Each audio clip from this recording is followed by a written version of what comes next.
I think the art of writing well is something wonderful to know. And even if you aren't going to become a writer, it's wonderful to have all through your life.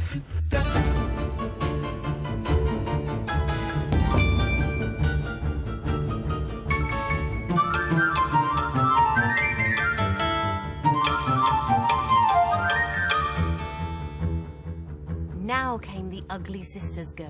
One tried it on. The prince screamed, "No!" But she screamed, "Yes, it fits, whoopee! So now you've got to marry me!" The prince went white from ear to ear. He muttered, "Let's get out of here!" "Oh, no, you don't! You've made a vow! There's no way you can back out now!" "Off with her head!" the prince roared back. They chopped it off with one big whack. This pleased the prince. He smiled and said, "She's prettier without her head." And my lucky thing is I laugh at exactly the same jokes as children laugh at, you know. And that's one reason I'm able to do it. And I don't sit up here roaring with laughter, but you have wonderful inside chuckles all the time.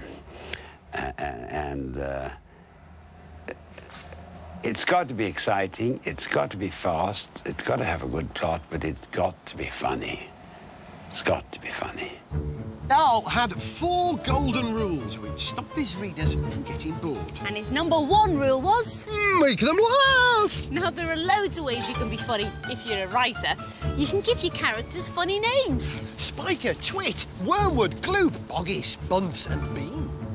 Or you can just get your words all mixed up, get them squiddled around. Catastrophous Disastrophe! The VFG's got loads of these. Am I right or am I left? You're not fibbling! Or you can just make up words that sound funny, and there are loads and loads of these in Roald Dahl's books. Snozcumbers, Squirkles, and my favourite, Ganoolies. And of course the ever-popular... Whiz-poppers! Everyone is whiz-popping if that's what you call it, Sophie said. Kings and queens are whiz-popping. Presidents are whiz-popping. Glamorous film stars are whiz-popping. Little babies are whiz-popping. But where I come from, it is not polite to talk about it. Ridunculous, said the BFG. If everyone is making whiz-poppers, then why not talk about it? We is now having a swiggle of this delicious frobscottle, and you will see the happy result. The BFG shook the bottle vigorously. The pale green stuff fizzed and bubbled.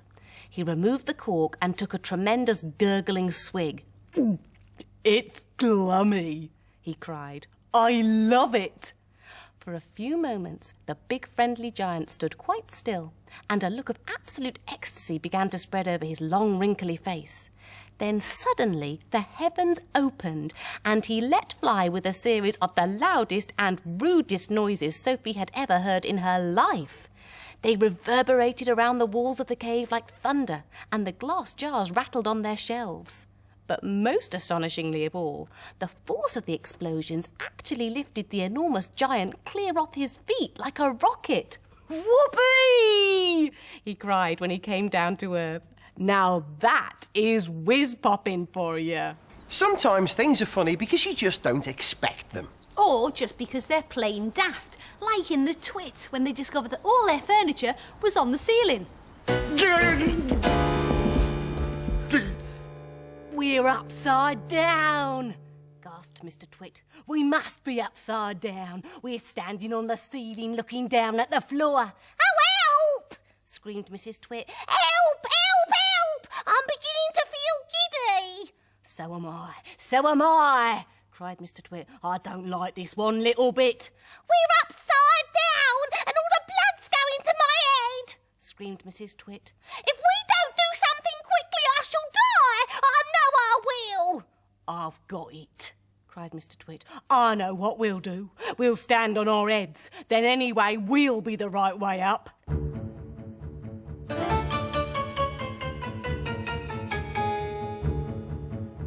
Dahl's first rule of writing was make your readers laugh. And if he couldn't make his readers laugh, he'd do his best to make them squirm. And his stories are full of squirmy things like eyeballs in soup or child-eating giants called gizzard gulper and flesh lump eater. Or the maggoty cheese that was in Mr. Twit's beard. Ugh. Or Mrs. Twit's special surprise, Worms for tea. Ah! It's called squiggly spaghetti, said Mrs. Twit. It's delicious. Eat it up while it's nice and hot.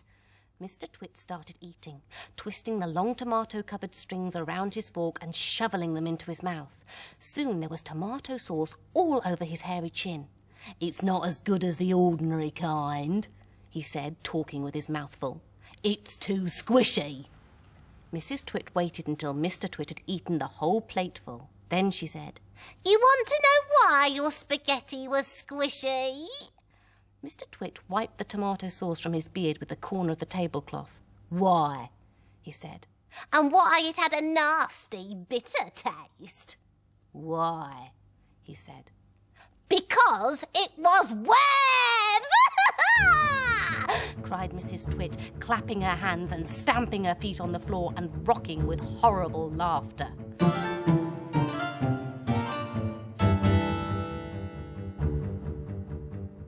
Doll loved horrible recipes. Like the Grand High Witch's Formula 86 delayed action mouse maker. Ingredients: 1 Gruntle's egg, 1 claw of a crab cruncher, 1 beak of a blabber snitch, 1 snout of a grobble squirt, and 1 tongue of a cat springer. No artificial colouring. This is even more horrible. George's marvellous medicine. A rich blue smoke, the colour of peacocks, rose from the surface of the liquid, and a fiery, fearsome smell filled the kitchen. It made George choke and splutter. It was a smell unlike any he had smelled before. It was a brutal and bewitching smell, spicy and staggering, fierce and frenzied, full of wizardry and magic.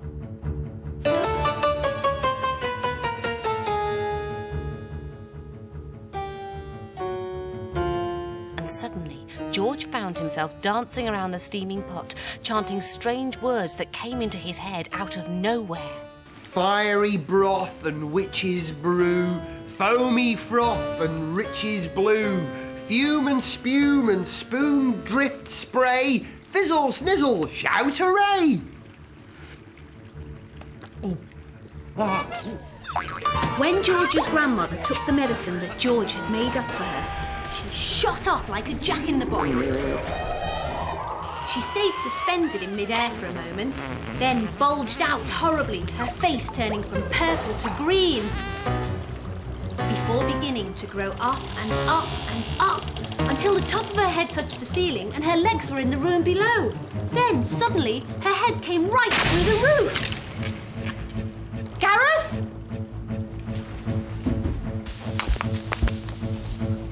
You see, this is what happens when Doll's third rule comes into play. And what's that then? Enthrall your reader. Make things fantastical and magical. Unbelievable!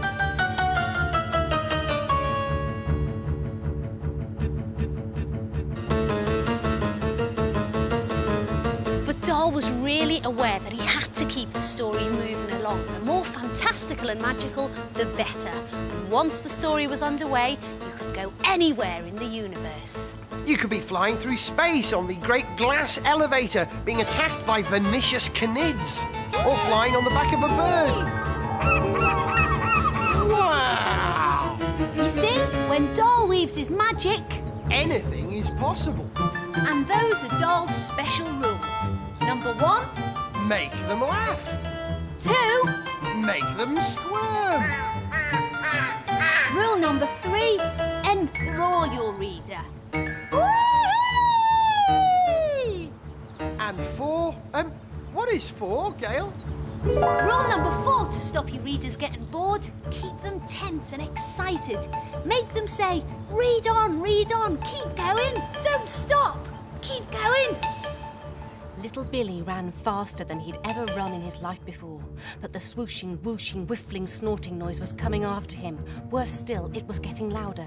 This meant that the thing, the maker of the noise, the galloping creature, was getting closer. It was catching him up. Run, little Billy, run, run, run! He dodged around massive trees. He skipped over roots and brambles. He had wings on his feet, he ran so fast, but still the fearsome, swooshing, whooshing, whiffling, snorting noise grew louder and louder as it came closer and closer.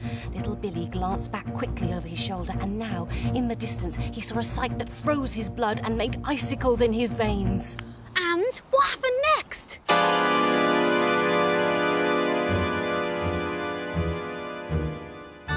You see, that's the other thing about Roald Dahl. He always knew how to keep the reader reading.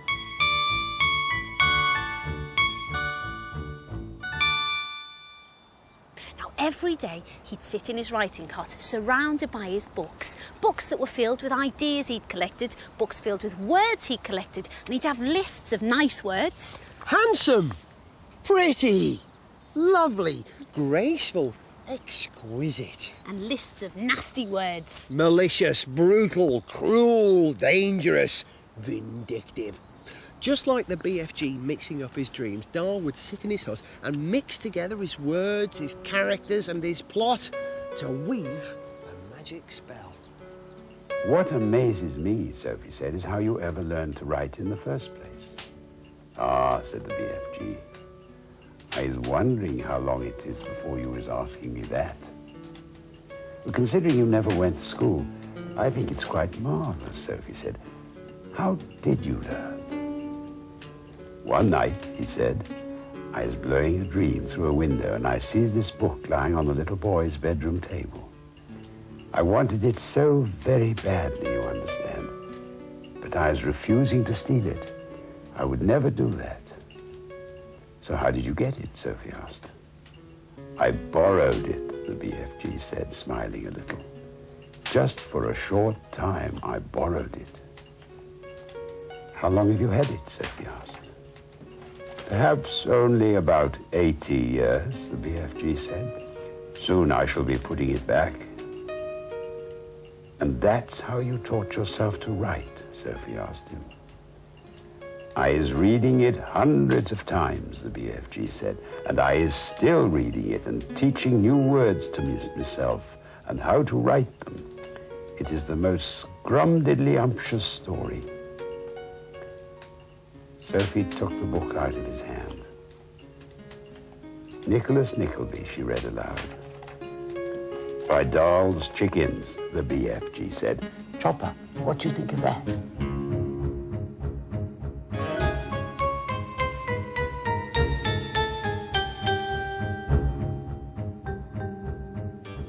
Roald Dahl always said that it was the duty of the writer to outguess the reader. To make sure that the ending of the book is kept a complete surprise. After you, Gail. Thanks, Gareth.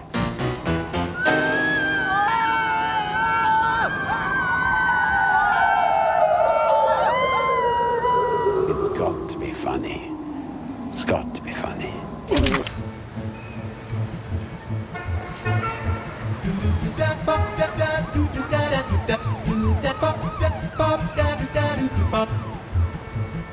And that's what's so good about Roald Dahl.